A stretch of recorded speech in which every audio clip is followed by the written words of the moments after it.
नमस्कार, मी प्रणव पाटील तुमचं P-N-T financial सर्व्हिसेसमध्ये स्वागत करतो. आजच्या या भागात आपण डिस्कस करणार आहोत रिट्स रिअल इस्टेट इन्व्हेस्टमेंट फंडबद्दल. विथ चायनाची एक कंपनी एव्हरग्रँड कंपनी. ही एक ग्लोबल प्रॉपर्टी कन्स्ट्रक्टन कंपनी आहे. ती बँकरप्ट झाली. त्यामुळे लॉट ऑफ किओस झाला फायनान्शियल मार्केट्समध्ये. ती कसं आपण अव्हॉइड करू शकतो त्यासाठी या भागात आपण ते डिस्कस करणार आहोत. तर डिस्कस करण्याच्या आधी फक्त आपण डिस्कशन स्टार्ट करूया. ती कंपनी कुठली आणि काय एक्झॅक्टली झालं. सिंपल एक थोड्या 2 ते 3 मिनिटात मी एक्सप्लेन करतो काय एक्झॅक्टली झालं. चायनाची एव्हरग्रँड कंपनी आहे. एव्हरग्रँड कंपनी चायनामध्ये आहे. ती कंपनी ह्यू का यांनी स्टार्ट केली होती 1996-97 मध्ये. तो माणूस एकदम स्क्रॅचपासून स्टार्ट केली होती त्यानं त्याचं कंपनी वगैरे सगळं. त्या माणसाचं नेटवर्क 2017 साली $43 बिलियन झालं होतं, which is half of Ambani म्हणजे ऑलमोस्ट ह्या 17 वर्षात. त्या माणसाचं आत्ताचं नेटवर्थ ऑलमोस्ट 0 आहे. म्हणजे 1 वर्षात पूर्ण एंटायरली नेटवर्थ त्याचं वाईप आउट झालं. का झालं आपण बघणार आहोत. 2004 ते 2020 जर हा टाईम बघितला ह्या कंपनीचा, तर कंपनीनं 44% रिटर्न्स दिलेत, म्हणजे ग्रोथ दिलेली एव्हरी इयर कन्सिस्टंटली या कंपनीनं. आता चायनामध्ये काय होतं, हे कसं डेव्हलप होतं, तर तिथं आपल्याकडे कसं टॉवर बांधायचं, तर आपल्याला लँड विकत घ्यावी लागते. त्यानंतर बिल्डर येतो आणि बिल्डर कन्स्ट्रक्ट करतो. तिथं कसं आहे, तुम्हाला गव्हर्नमेंटकडून प्लॉट विकत घ्यावे लागतात. त्याच्यानंतर तुम्ही प्रोजेक्ट बनवता, तो लोकांना सेल करण्याचा प्रयत्न करता, बँकांना सेल करण्याचा प्रयत्न करता, तुमचे स्वतःचे पैसे लावता आणि टॉवर उभा करता आणि त्याच्यानंतर तो सेल करता. दिस इज हाऊ म्हणजे modus of operandi works in China. ह्या कंपनी जर हे सेक्टर म्हणजे प्रॉपर्टी सेक्टर चायनामध्ये 12% एम्प्लॉयमेंट प्रोव्हाइड करतं. म्हणजे जर 100 जॉब असतील चायनामध्ये, तर 12 जॉब फक्त प्रॉपर्टी सेक्टरमधनं येतात. ही कंपनी जी-डी-पीमध्ये 28.7% कॉन्ट्रिब्युशन करते. जर ₹100 जी-डी-पी असेल चायनाचा, त्यातले 28.7 रुपीज फक्त प्रॉपर्टी सेक्टरमधून येतात. इंडियामध्ये तेच 10.7% आहे आणि यूकेमध्ये 20%, यूएसमध्ये 17%. म्हणजे मी सांगण्याचा हा प्रयत्न करतोय की किती मोठं सेक्टर आहे चायनामध्ये प्रॉपर्टी सेक्टर. आता जर ह्या कंपनीचे ग्रोथ चांगली होती, ह्या कंपनीचे बॅलन्स शीटला ॲसेट 150 बिलियन 2020ला त्यांनी त्यांच्या बॅलन्स शीटमध्ये दाखवले. मग एवढी मोठी कंपनी, एवढं चांगलं नेटवर्क, मग झालं काय? तर चायनामध्ये भरपूर हाऊसेस बिल्ड झाले होते. त्यांच्याकडे 90 मिलियन हाऊसेस, एम्प्टी हाऊसेस होते. ते लोकं घेत नव्हती, म्हणजे एम्प्टी पडले होते, विकले जात नव्हते. मग त्यासाठी चायना गव्हर्नमेंटनं पूर्णपणे म्हणजे मोठ्या प्रमाणात स्टॉप केलं लँड सेल करायचं प्रायव्हेट बिल्डर्सला. त्यामुळे नवीन प्रोजेक्ट डेव्हलप झाले नाहीत, नवीन बिझनेस आला नाही. कारण लँड असली तर नवीन प्रोजेक्ट बनवतो माणूस, परत लोकांकडे जातो, परत बँकांकडे जातो, परत तो पैसे रेज करतो आणि ट्राय टू म्हणजे बिझनेस रन करण्याचा प्रयत्न करतो. पण इथं काय झालं, चायनानं अलाउड केलं नाही, भरपूर लोकांना स्टॉप केलं लँड सेल करण्यासाठी, कारण भरपूर मोठ्या प्रमाणात लँड एम्प्टी हाऊसेस होते. 90 मिलियन हाऊसेस म्हणजे जर्मनी आणि यूकेचं पूर्ण पॉप्युलेशन त्या घरांमध्ये आपण ठेवू शकतो. तर त्यामुळं जर गव्हर्नमेंटनं स्टॉप केलं लँड सेल करायचं आणि त्यामुळं न्यू बिझनेस हॅमर झाला. त्यामुळं ह्या कंपनीचं 2021 मध्ये बॉन्ड पेमेंट मिस झालं ग्लोबल मार्केटला. कंपनीनं टाईमवर पैसे दिले नाहीत, त्यामुळे पॅनिक क्रिएट झालं आणि लोकांनी ऑफलोड करायचा प्रयत्न केला. त्यामुळे चायनाचं बॉन्ड मार्केट क्रॅश झालं. चायनाचं bond market, direct bond market more than $20 billion आहे. म्हणजे डायरेक्टली इन्व्हेस्ट केलेले. ते पैसे कोणी इन्व्हेस्ट केले आहेत? इन्व्हेस्टमेंट बँक किंवा पेन्शन फंड किंवा प्रायव्हेट प्लेयर्स किंवा प्रायव्हेट इक्विटी इन्व्हेस्टमेंटना गेलेले आहेत तिथं पैसे. ते सगळे आता ह्या कंपनीत आय डोंट नो की रिटर्न ऑफ करणार काय करणार, कसं काय फ्युचर होईल ते. ह्याच्यामुळं एंटायर कंपनी बँकरप्सीला आलेली आहे आणि भरपूर मोठ्या प्रमाणात किओस क्रिएट झाला चायनामध्ये आणि ग्लोबल लेवलला पण. कारण ह्या कंपन्यांना बँकांनी पण मोठ्या प्रमाणात कर्ज दिली होती, त्यामुळे पूर्ण ब्लॉक झालं. आता हे झालं या कंपनीबद्दल. Now let's start with the India's property sector. जर तुम्ही इंडियाचं प्रॉपर्टी सेक्टर बघितलं तर ऑलमोस्ट $200 बिलियन टोटल मार्केट आहे. हे मार्केट जवळजवळ $1 ट्रिलियन पर्यंत पोहोचू शकतं बाय 2030. म्हणजे expected growth like 12 to 14% every year. This is what expectation. जर तुम्ही फॉरेन डायरेक्ट इन्व्हेस्टमेंट बघितली इंडियामध्ये, डायरेक्ट प्रोजेक्टमध्ये investment is more than $29 billion. Another $20 billion म्हणजे एक्सपेक्टेड आहे या इयरमध्ये, म्हणजे ऑलमोस्ट $50 बिलियन डायरेक्ट इन्व्हेस्टमेंट आहे. जर तुम्ही इंडियाचं रिअल इस्टेट लोन बघितलं, मी हा मुद्दा किंवा हे स्टॅटिस्टिक गेल्या एका व्हिडिओमध्ये पण सांगितले होते. जर इंडियामध्ये ₹100 रिअल इस्टेट लोन आहे, एक्झाम्पल, त्यातलं ₹55 फक्त मुंबई, ठाणे आणि नियरबाय एरियामध्ये आहे. ₹13 तुमचे पुणे आणि बँगलोरमध्ये आहे. ₹13 दिल्लीमध्ये आणि rest ₹19 is rest of the India. म्हणजे पर्सेंटेज वाईज पूर्ण रिअल इस्टेट लोनचं कॉन्ट्रीब्युशन मी तुम्हाला एक्सप्लेन केलं. आता एम्प्टी हाऊसेस इंडियामध्ये किती आहेत, तर 1,20,00,000 ऑलमोस्ट एम्प्टी हाऊसेस आहेत, म्हणजे ऑलमोस्ट 11 मिलियन आहेत. ते जर चायनामध्ये बघितलं तर 90 मिलियन होते, म्हणजे 9x जास्त आहेत एम्प्टी हाऊसेस चायनामध्ये.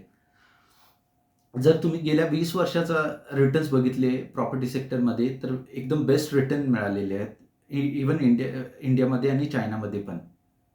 पण गेल्या 5 वर्षात जर तुम्ही बघितलं तर स्टॅग्नंट झालेले आहेत, म्हणजे जास्त प्राइसेस वरती गेले नाहीत. एक्सेप्ट काही लोकेशनमध्ये गेले असतील, त्या डिमांड किंवा काही प्रोजेक्ट येणार असतील, त्यामुळे ते मोठ्या प्रमाणात गेले असतील. अदरवाईज गेल्या 5 वर्षात प्राइसेस एकदम स्टॅग्नंट झालेले आहेत.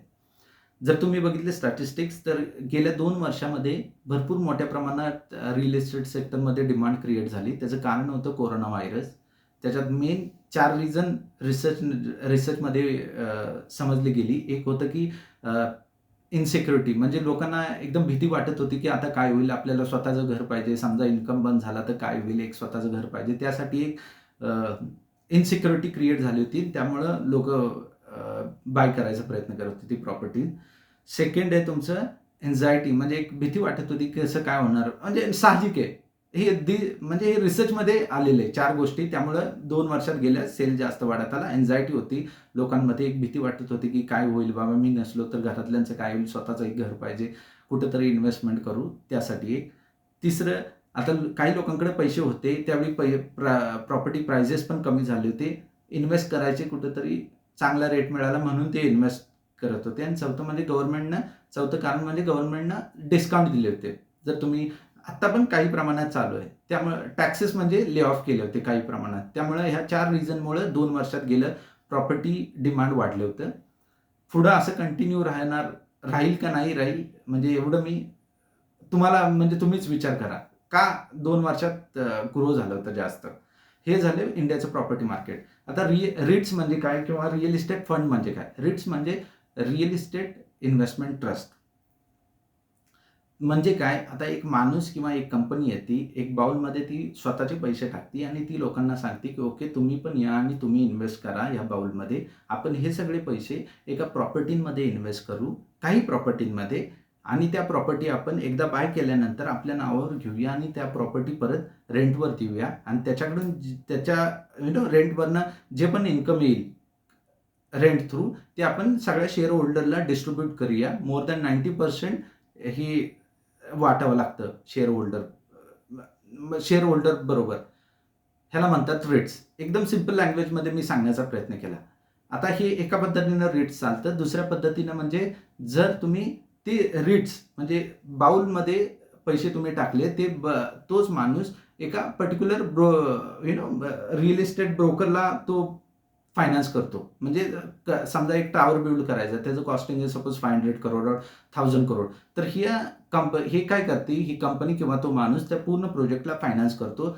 प्रोजेक्ट तयार झाल्यानंतर फ्लॅट्स विकले जातात आणि पैसे घेतले जातात. ह्याला म्हणतात रिट्स. या पद्धतीनं पण रिट्स काम करतात. जे पण रिटर्न येतात ते 90% रिटर्न वाटावे लागतात शेअर होल्डर्स बरोबर. ह्या अशा पद्धतीनं रिअल इस्टेट फंड किंवा रिट्स काम करतात. इंडियामध्ये रिट्स किंवा रिअल इस्टेट फंड मोठ्या प्रमाणावर नाही आहेत. बाहेरच्या देशांमध्ये, डेव्हलप मार्केटमध्ये हे भरपूर मोठ्या प्रमाणावर चालतं.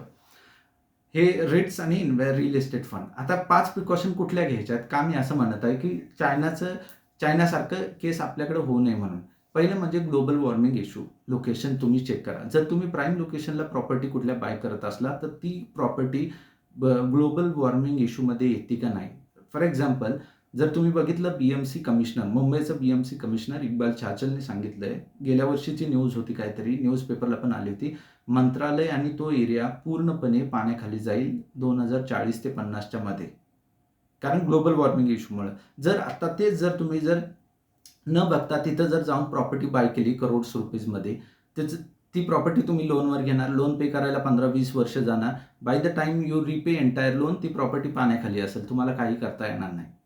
त्यासाठी प्राईम लोकेशनला तुम्ही इन्व्हेस्ट करताना चेक करा ग्लोबल वॉर्मिंग लोकेशन आहे का नाही आहे ते. It's a very important. त्यामुळे त्या एक कारणामुळं ग्लोबल वॉर्मिंग इश्यूमुळं भरपूर मोठ्या प्रमाणात प्राईम लोकेशनला प्राइसेस असे स्टक झालेले आहेत.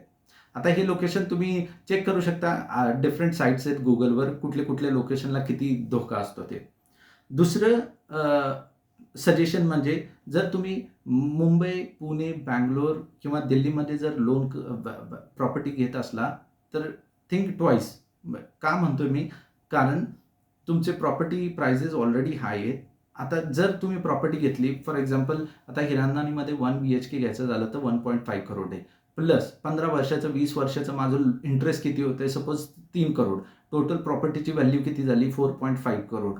प्लस माझं रिपेअर अँड मेंटेनन्स 20 वर्षाचा किती जाईल, आणि ती प्रॉपर्टी 20 वर्षानंतर कशी असेल, का त्याला परत अजून रिपेअर अँड मेंटेनन्स मोठ्या प्रमाणात करावं लागेल, त्या प्रॉपर्टीची व्हॅल्यू किती असेल, हे थोड्या प्रमाणात विचार करून तुम्ही तुम्हीच तुमचे कॅल्क्युलेशन करा. आणि मी जे सजेशन देतो तुम्हाला की think from that perspective also. तिसरं सजेशन आहे, जर तुम्ही रिट्स किंवा रिअल इस्टेट फंडमध्ये इन्व्हेस्ट करत असाल तर तुम्ही बघा की ते रिट्स किंवा रिअल इस्टेट फंड तो कुठं इन्व्हेस्ट करतोय, त्यांचे लोकेशन कुठले आहेत. जर प्राईम लोकेशनमध्ये करतायत तर तिथं ग्लोबल वॉर्मिंगचा इश्यू आहे का, बस. आणि ते परत मॉर्गेज करतात का, म्हणजे आता मी प्रॉपर्टी बाय केली रिट्स वाल्यांनी, तीच पुढं परत मॉर्गेज करतायत का मार्केटमध्ये, हे फक्त डिटेल्स चेक करून तुम्ही इन्व्हेस्ट करा.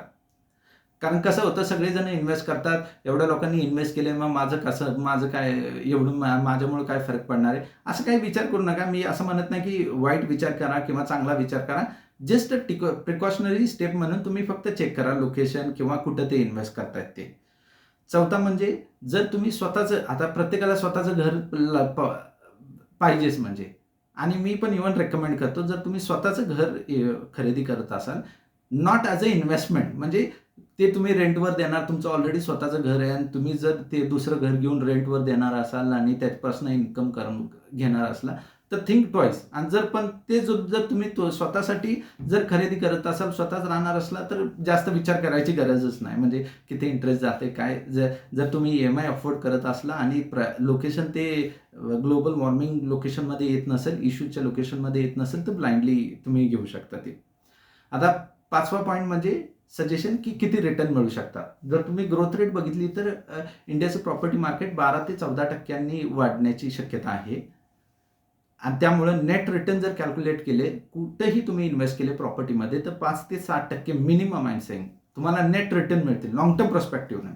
म्हणजे कधी 10%, कधी 20%, कधी कुठल्या इयरला जास्त प्रॉपर्टी प्राइसेस वाढतील, ते मला पण माहित नाही कधी होईल ते. पण average is expected more than 7% return long term perspective. आता तुम्ही म्हणाल आत्ता तर FD रेट आहे, 20 वर्षांनी FD रेट हा राहणार नाही जो आत्ता आहे तो. गेल्या 20 वर्षी जो FD रेट होता तो आत्ता नाही आहे, बरोबर आहे. मग ते 5 ते 7%च्या वरतीच तुम्हाला पैसे मिळतील रिअल इस्टेट सेक्टरमध्ये. This is the expectation we are expecting with the data. हे 5 सजेशन होते. खूप तुम्हाला आवडले असतील. जर तुमच्या काही कमेंट असतील तर तुम्ही कमेंट बॉक्समध्ये पण मेन्शन करू शकता. Thank you so much. Thank you for your time.